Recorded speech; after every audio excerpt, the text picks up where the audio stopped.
Şimdi izninizle bir fotoğraf, yani gün içerisinde Kürtleri heyecanlandıran Mazlum Abdi ve İlham Ahmet'in dün akşamdan beri aslında yani Münih Güvenlik Konferansı'na katılıyor olmaları bir heyecana da neden oldu.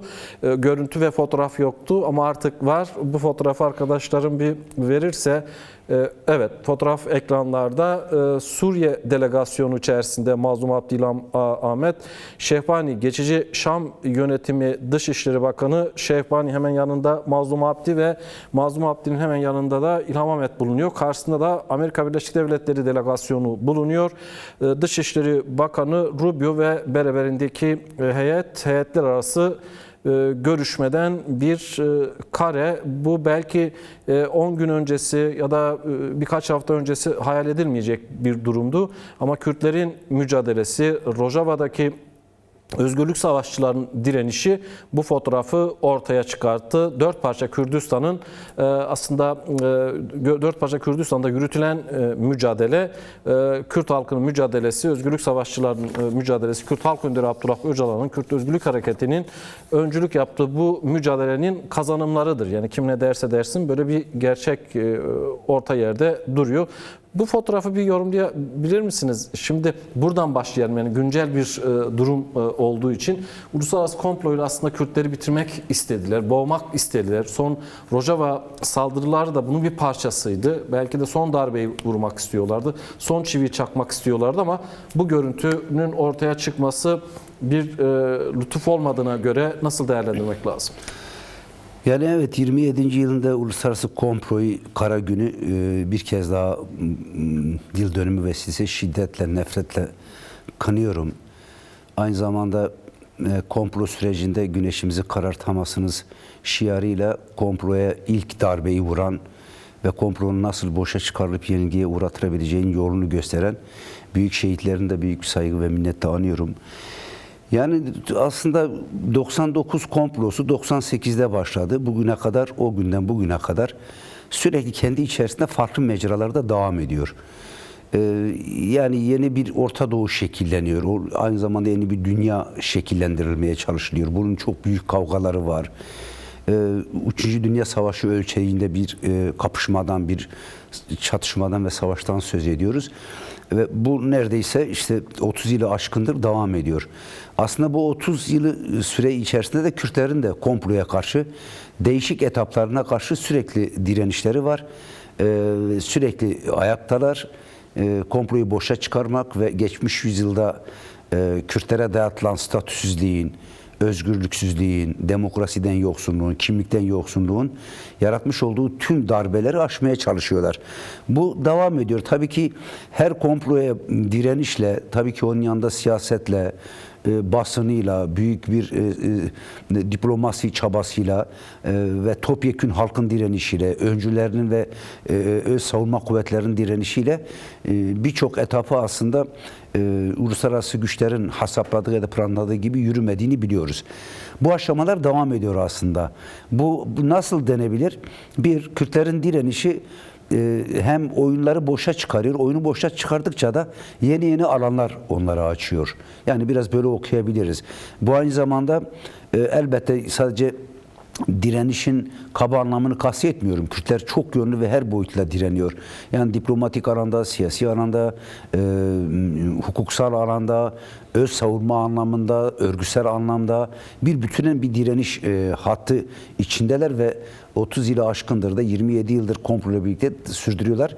Dediğim gibi her Önder Apo İmralı duruşuyla, sonrası geliştirmiş olduğu tutumlarla birçok onun etrafında Kürt halkının kenetlenmesi, özgürlük hareketinin belirlenen rotaya hızlı bir şekilde uyum sağlayarak o konsepte uygun bir mücadele seferberliği içerisinde sürekli ayaklanır halde olması birçok esas istedikleri amacı büyük oranda boşa çıkardı. Tümden komplo yenilgiye uğratılmamış olsa bile.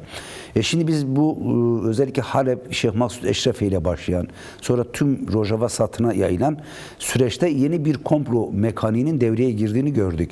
Yani aslında nedir?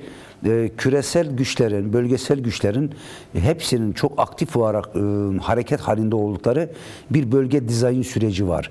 Bu dizayn sürecinde birçok bölgesel güç, başta özellikle Kürdistan üzerinde soykırım rejimi yürütüye gelmiş bugüne kadar sömürgeci, işgalci güçlerin ya da ülkelerin tek bir gündemleri var. Ne olur ne olursa olsun bu yeni yüzyılda da yeni Orta Doğu dizaynında da Kürtlerin bir statü almadan çıkmalarını sağlamak. Dolayısıyla bunun etrafında belki de bunların daha çok tetiklediği ama aynı zamanda küresel güçlerin de farklı güç dengeleri ve hesaplarının zaman zaman uyuşmasıyla Kürtler arasında çok tehlikeli ortam ve atmosferlerin çıktığını biliyoruz. Bu son Rojava'da da böyle bir şeydi. Ama bunu da sizin de açılışta ifade ettiğiniz gibi her açıdan Kürtlerin gerçekten de birinci komproda 99'da olduğu gibi Rojava'ya saldırı sürecinde de Kürtler şunu algıladı. Yani gerçekten de büyük bir komplo var. Kendisine dönük, geleceğine dönük, yaşamına dönük, varlığına dönük büyük bir saldırı var. Hem 4 parça Kürdistan hem yurt dışı yani neredeyse 99'u aşan bir seferberlikle muazzam bir direniş kesildi. Ama burada benim dikkatimi çeken ve herkesin de özellikle görüp altını çizmesi gereken nokta ne zaman ki Rojava kesin ve net bir şekilde direniş kararı aldı. Tüm Kürtler direniş kararında saf tuttu. Yani böyle bir şey. Ve bunun sonucunda tabii ki bazı hesapların değiştiğini düşünüyorum yani ben de. Çünkü aynı zamanda bu yeni dönemin karakteri de biraz böyle. Devletin karar verici organları oturup bir konuda karar verdiklerinde onlar da yekpare değiller. İşte sizin dikkat çektiğiniz gibi Kongrede Amerika Kongresi Senatosu'nda farklı sesler var. Fransa'da farklı şey var. Farklı parlamentolar ve partilerden farklı sesler geliyor. Kürt halkının direnişi, komploya karşı topyekün ayağa kalkışı tüm bu dengeleri büyük oranda bozdu. Sanırım bugün eğer işte Münih'teki güvenlik zirvesinde Rojava'yı temsilen onların temsilcileri davet edilmiş ve bugün orada görüşmeler yapıyorlarsa, böylesine önemli bir platformun bir yerinde yer alıyorlarsa birinci nedeni elbette bu yaşanan büyük direnişin sonucu oluyor. Tabii bu şu anlama gelmiyor kendisiyle beraber. Yani Orta Doğu'da sanırım daha bir 5-10 yıl biz bu çatışmalı ve gelgitli, gergin, krizli süreci yaşayacağız. Yani ne Münih'te, ne bilmiyorum işte Şam'da, ne işte Hevler'de ya da Türkiye, Ankara'da nerede olursa olsun şimdi kurulan masalar Orta Doğu'nun genel durumunu belirleyen, sonuçlandıran masalar olmayacak. Esas henüz tüm şeyler, fay hatları hareket halinde. Dolayısıyla 5 yıl sonra, 10 yıl sonra Orta Doğu'da gerçek anlamda Orta Doğu'yu paylaşan veya biçim veren dizayn masası kurulduğunda kim ne kadar orada olacak, kimin statüsü ne biçimde olacak, kim bölünmüş, parçalanmış olacak, kim ayakta neye kalacak. bağlı peki? Yani bu masada Rojava'nın yer bulması başlı başına tabii üzerinde konuşmamız gereken bir nokta. Süreç devam ediyor. Nihai masa değil dediniz, tamam. Bunun bu şekilde devam etmesi, Rojava'nın, Kürtlerin bu masada kalması, kendi haklarını garanti altına almaları için olması gereken nedir? Çünkü konuşmanız içerisinde siz de vurguladınız.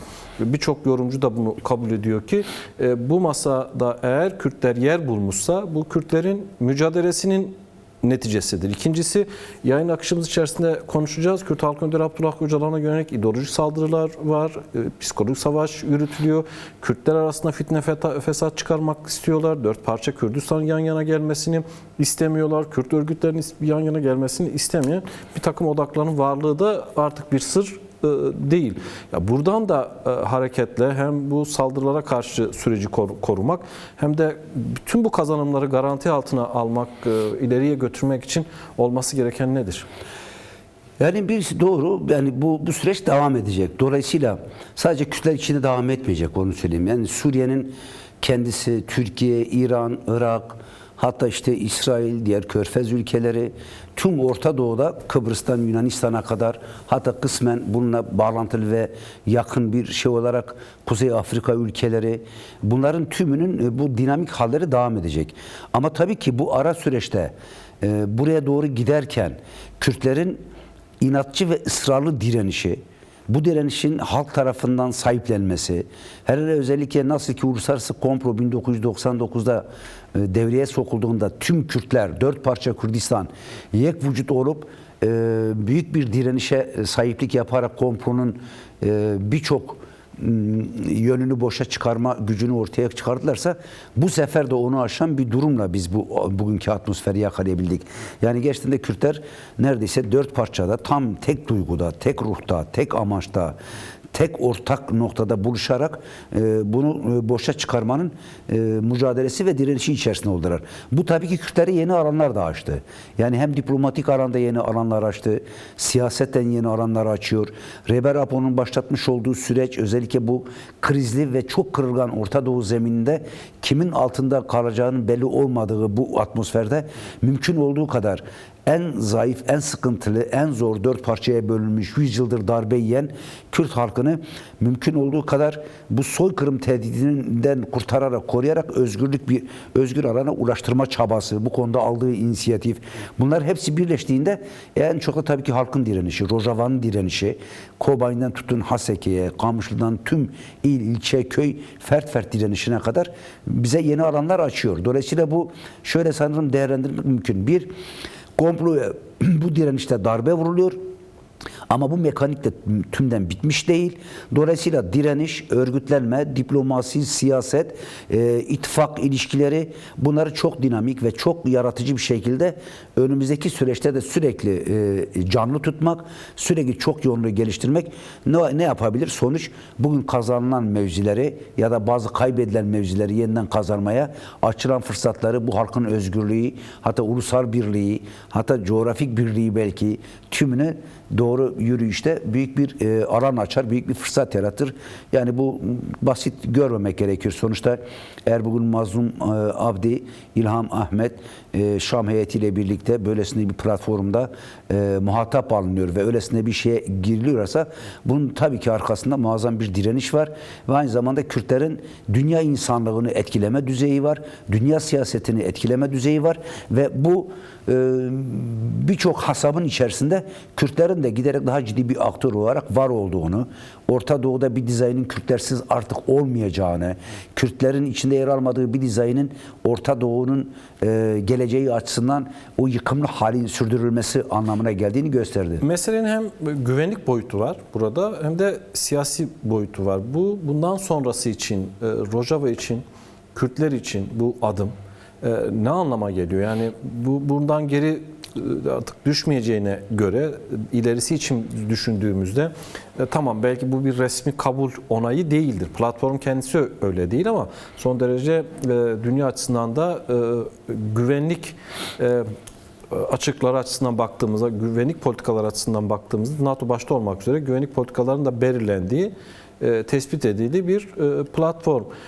Bugün bu zirvenin açılışını yapan zirvenin başındaki isim dedi ki ya bizim misyonumuz aslında şu.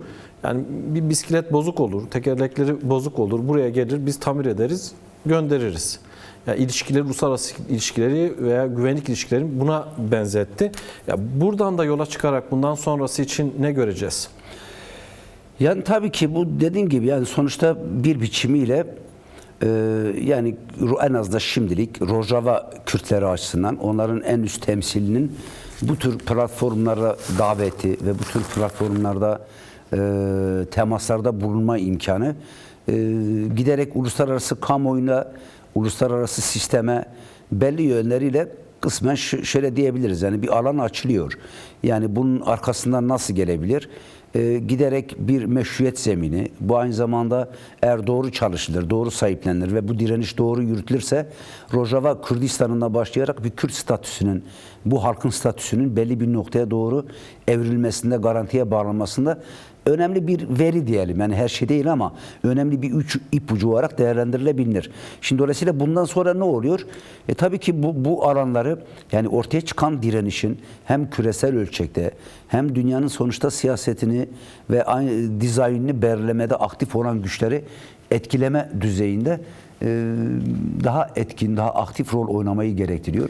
Yani bir anlamda ortaya çıkan direnişin siyasete, diplomasiye, ilişki biçimlerine yansıtılması. Bu alanda giderek biraz daha belirgin hale geliyor veya diyelim olanakları biraz artacak gibi gözüküyor. Kürt Özgürlük Hareketi bu durum karşısında ne yapacak? Yani Rojava saldırıları ve karşı direnişle birlikte Kürtlere açılan alan bu. Bu bir lütuf olmadığına göre Kürtlerin mücadelesinin sonucu, Kürt önderliğinin mücadelesi neticesinde ortaya çıkan bir sonuç olduğuna göre bundan sonrası için bu zemin üzerinde nasıl siyaset yapılacak? Daha çok mu diplomasi alanında Kürtlerin artık daha fazla ağırlık verdiği bir süreç mi?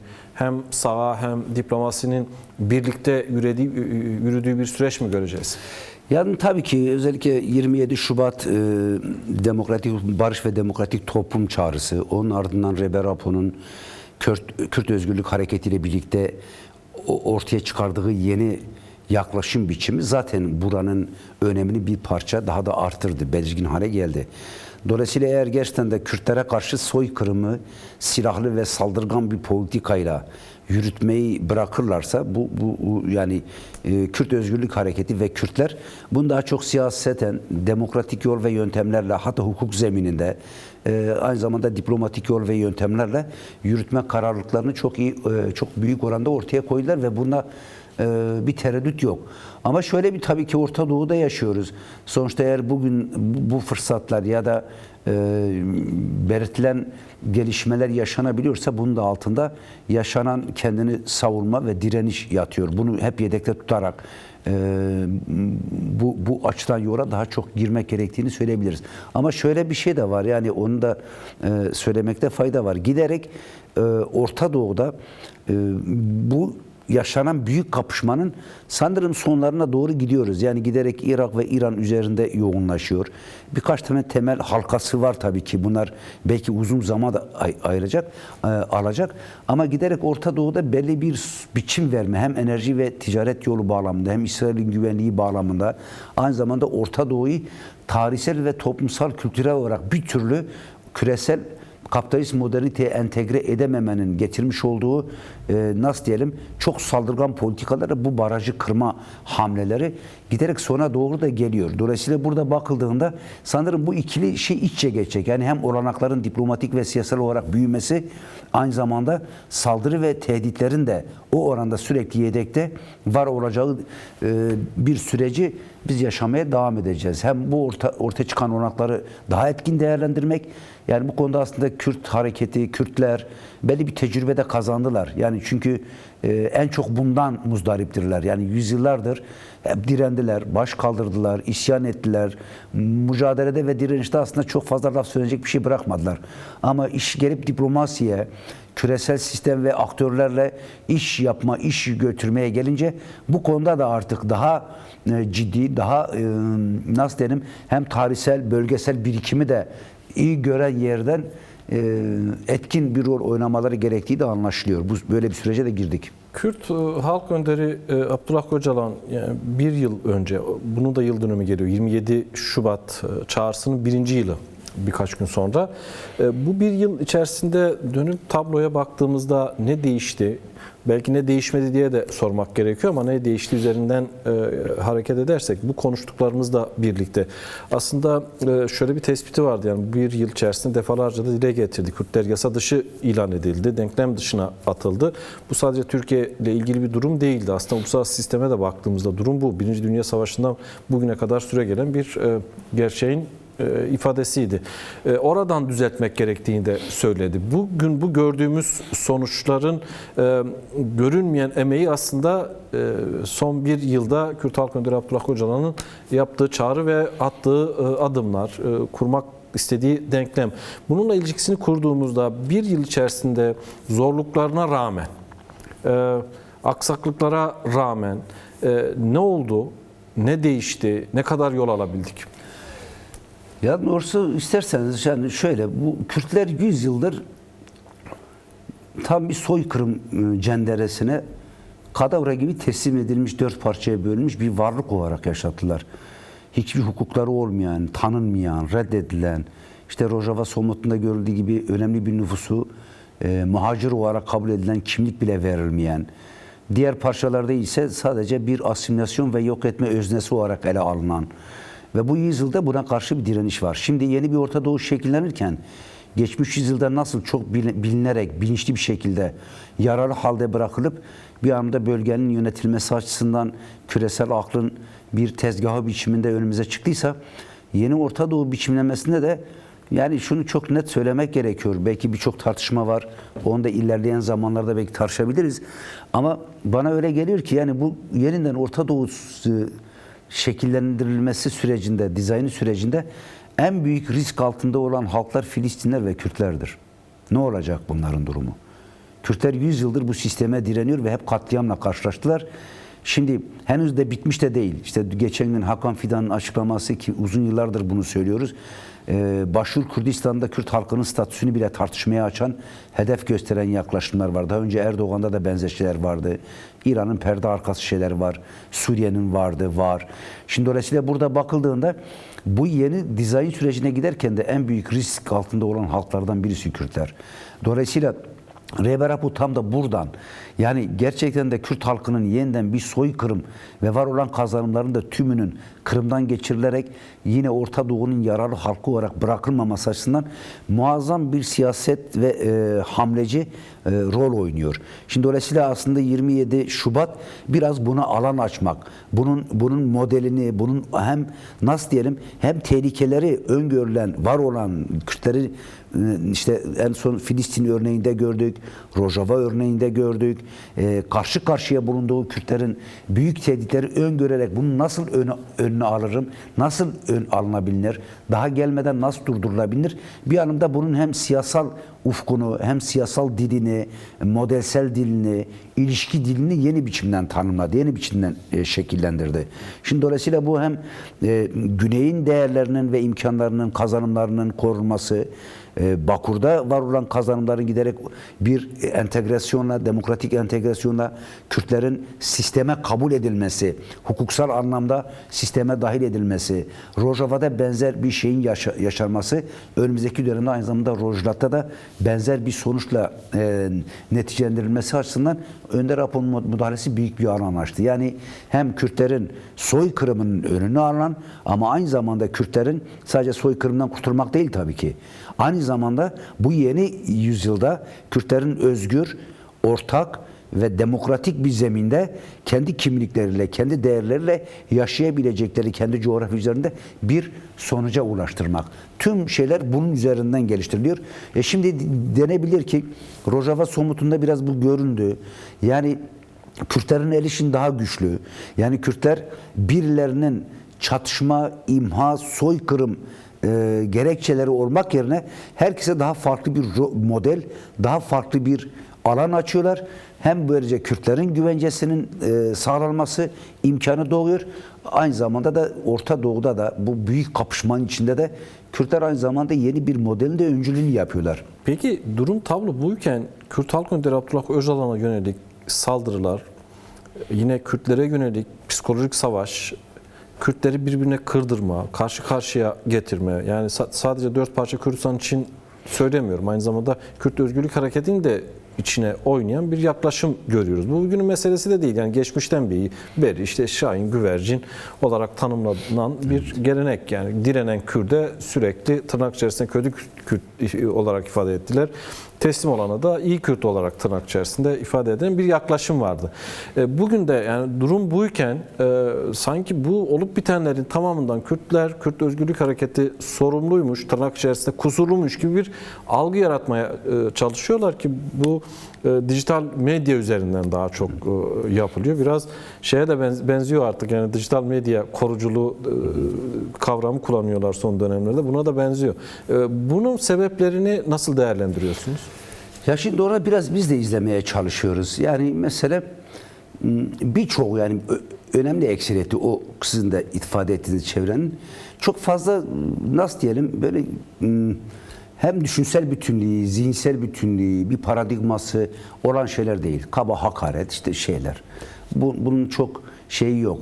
Belki bir kesimin kafa karışıklığı da olabilir ama önemli bir kısmı sanırım bir yerden bu hakaret, saldırganlık şeyi çok, özellikle bu Rojava sürecinde bazı çevreler buna ilgili oldular ve çok etkin kullanıyorlar. Daha çok dediğim gibi hakaret, küfür ve şey üzerinden götürüyor. Bir altyapısı yok. Buradan bakınca demek ki yani bilinçli bir faktör var. Mesela Kürtler şimdi çok kader tayin edici bir süreçte yaşıyorlar. Kuşkusuz Kürtlerin tüm Kürdistan sorunu ve Kürtlerin yaşamış olduğu büyük trajedilerden aynı zamanda yakaladıkları fırsatla buradan çıkma arayışlarında tabii ki tartışmaya, fikirlere, eleştirilere ihtiyacı var.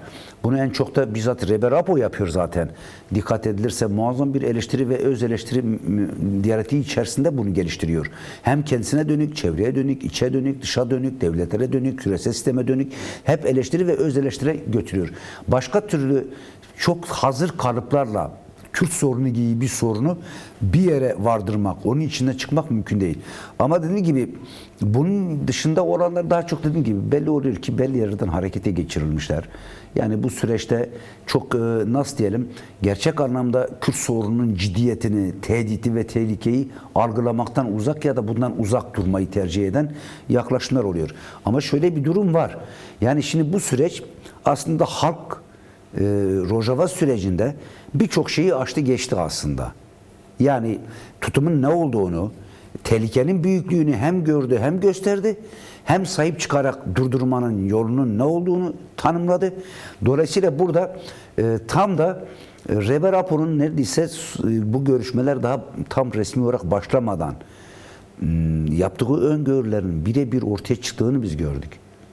Yani Kürt halkının Eşrefiye'de, Şeyh Maksut'ta, Rojava'da karşı karşıya bulunduğu şey, planın büyüklüğü, hasabın büyüklüğü ve mesela en çok şöyle, işte neymiş Kürtler yeni yüzyılda birileri hazır tepsi içerisinde Kürtlere bir devlet sunacağı şey çok kullanılıyor.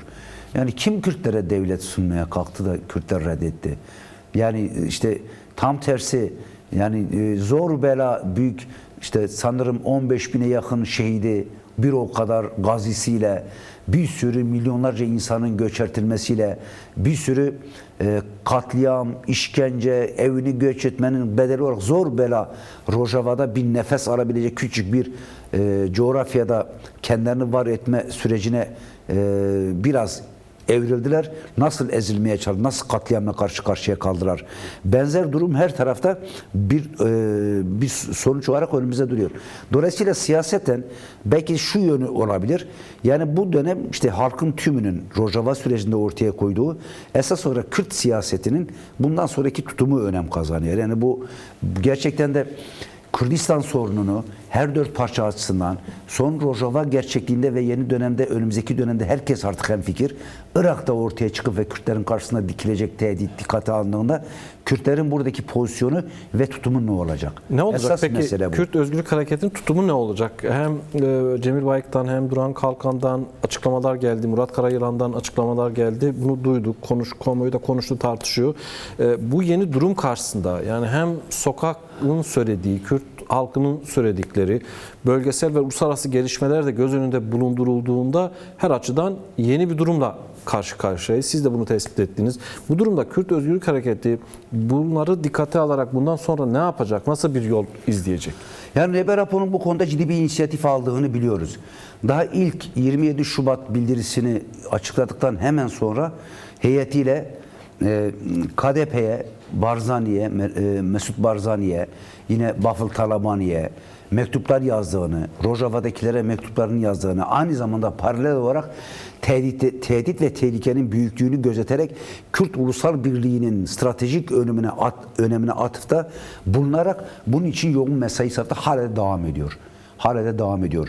Şimdi bu daha 2010'ların başında da ya kaleme aldığı savunmalarında çok merkezi bir noktayı ifade ediyor. Yeni yüzyılda Orta Doğu kapışmasında en büyük risk grubu olarak Kürtler tehdit altındalar. Yani bölgesel müdahale, bölgesel güçlerin gerçekliği böyle bir tehdidi oluşturuyor. Dolayısıyla bu konuda en azından ilk etapta diplomasisini ve savunma kuvvetlerini birleştirmeye ihtiyaçlarının olduğunu belirledi ve bu konuda ciddi girişimler başlattı. Şimdi Rojava ve yakın dönemde karşı karşıya kalacağımız Irak tablosu bunun ne kadar önemli ve ciddi olduğunu gösterdi. Bunun paralelinde olarak siz de ifade ettiniz. Kürt Özgürlük Hareketi'nin bu konuda hazır olduğunu söyleyebiliriz. Özellikle bu son Rojava üzerinde tüm dört parça Kürdistan ve yurt dışındaki Kürtlerin adeta nasıl diyelim canını kaybediyormuş gibi o bağırması ve onun etrafında bir an önce ulusal birlik yaratalım çağrısı nitekim doğru algılandığını biliyoruz. Şimdi bu konuda eminim bazı inisiyatifler de vardır. Bilmiyorum. Yani en azından ilk etapta bu işin lokomotif güçlerinin Kürt Özgürlük Hareketi, APO'cu hareket, KDP ve YNK olduğu belli. Bu üçlü, tüm Kürt hareketi bunlardan oluşmuyor elbette. Ama lokomotif güçlerin bunlar olduğu, yine işte Rojava'daki TEVDEM'in oradaki PYD'nin olduğunu söyleyebiliriz.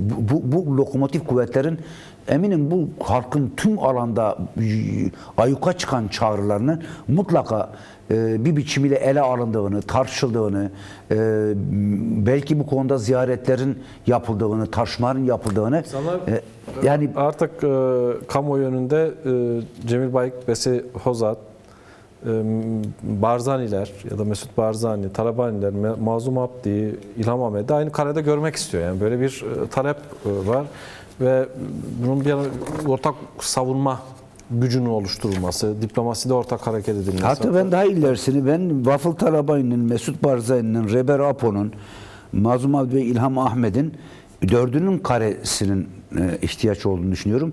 Buna çok Kürtler uzak değil aslında. Yani biz böyle bir kareyle de karşılaşabiliriz ve bu bir ihtiyaç.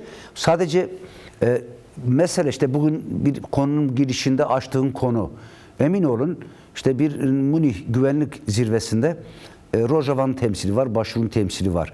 Bu ulusal birliğin sağlanması durumunda bu yönlü oranakların Kürtlerin içerisinde çok daha büyük imkanlarla çıkacağını söylemek mümkün. Bu kapılar daha da zorlanacaktır. Şimdiden aslında bunun güçlü işaretleri fazlasıyla var. Şimdi dönüp dolaşıp şu noktaya geliyoruz.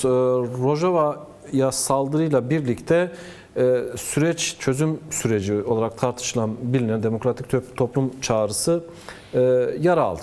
Bunu birçok kesim kabul ediyor. Bir güvensizlik vardı hükümete karşı. Hükümet somut adım atmadığı için. Son bir yıl içerisinde dönüp baktığımızda Kürt tarafının, Kürt Özgürlük Hareketi'nin, Kürt Halk Önderi Abdullah Öcalan'ın attığı adımlar, dolayısıyla Ankara'nın attı veya atmadığı adımlarla birlikte düşündüğümüzde bir yıl geride kalıyor.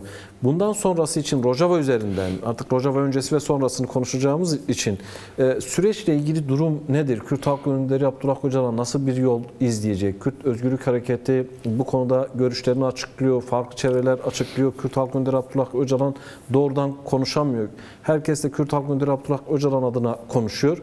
Ama arada da bir bariyer var. Yani doğrudan gazeteciler gidemiyor, kendisi konuşamıyor, kamu böyle olunca da sorunlar da çıkıyor. Yeni dönem nasıl olacak? Yani bu süreçle ilgili süreç başta olmak üzere.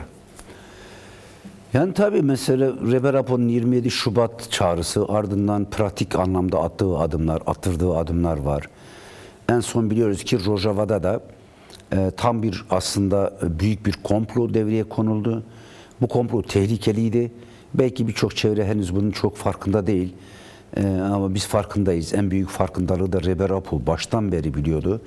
Ve bu konuda yoğun bir çaba ve emek verdiğini de biliyoruz. Yani eğer bugünkü bilinen atmosfer yaratılmışsa, yani Rojava'daki arkadaşların, elbette Kürt güçlerinin ama en çok Reber Apo'nun böyle bir alan açtığını biliyoruz. Buna rağmen Türkiye Devleti'nin bundan sonraki süreçte gerçekten de Kürtlerin demokratik entegrasyonu ve hukuksal anlamda sisteme katılmalarını gelip eşiklerine dayandı. Yani ben mesela bunu hep düşünüyorum ve söylüyoruz da bazen böyle fırsat doğduğunda. Yani şimdiye kadar çok somut bir adım yok. İşte Önder Apo'nun yanına gidiş gelişler var, tamam. Heyet gidip geliyoruz. İşte Önder Apo'nun bazı temasları ya da bazı müdahalelerinin önünün zaman zaman açıldığını anlıyoruz.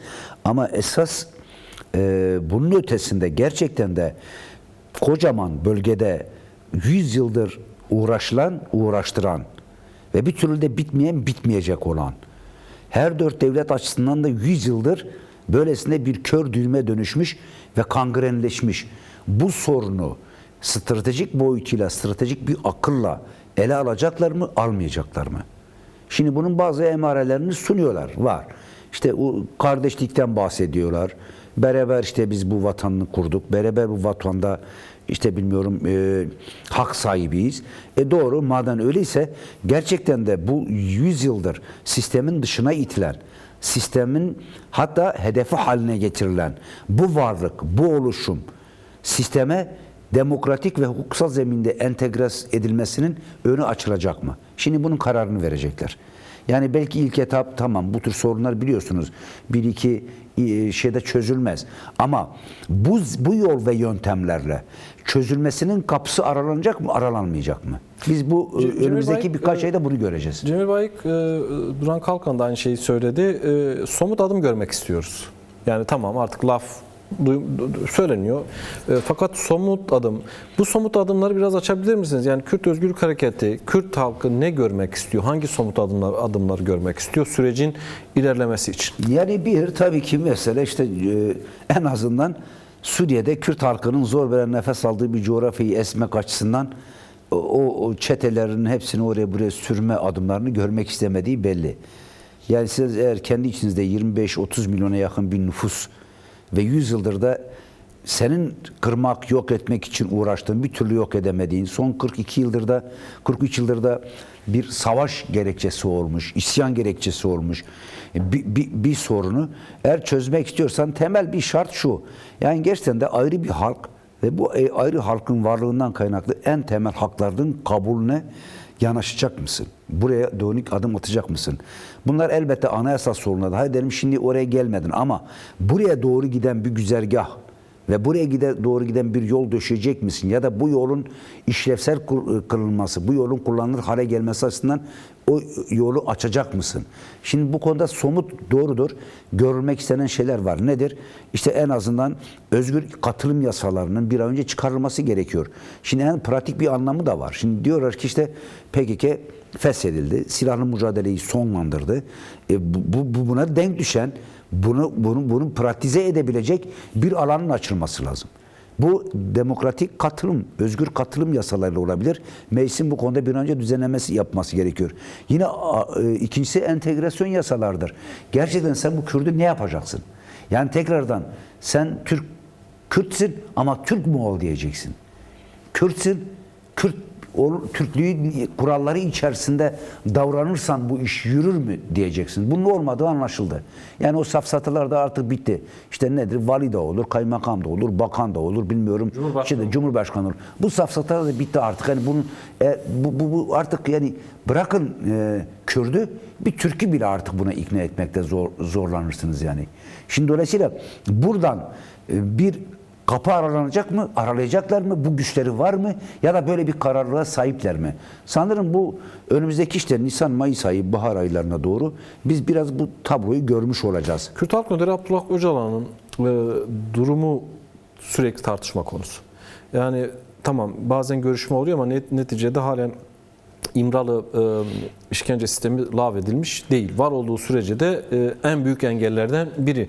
Bu konuda Cemil Baykın da yaptığı açıklamada, röportajda, ANAF'e verdiği 3 günlük röportajda açık net söyledi. Yani işe oradan başlamak lazım. Yani bu özgür olması gerekiyor. Serbest bırakılması gerekiyor fiziki olarak. İletişim önündeki engellerin kalkması gerekiyor ki bir yıl önce aslında, değil mi? İlk şartlardan biriydi veya ilk atılması gereken adımlardan biriydi. Bu konuda ne diyorsun? Yani şimdi biz niye olmuyor? Yani niye atılmıyor? Engel mi var? Evet. Yasa mı var önünde engel ya da kanun mu bunun önünde engel? Nedir? Yani işte bir önce konuştuğumuz konular eğer olacaksa bu bir sürecin başlaması anlamına geliyor. O zaman süreç başlar. Yani gerçekten 100 yıllık hatta 200 yıllık bir sorunun çözüm güzergahına girdik demektir.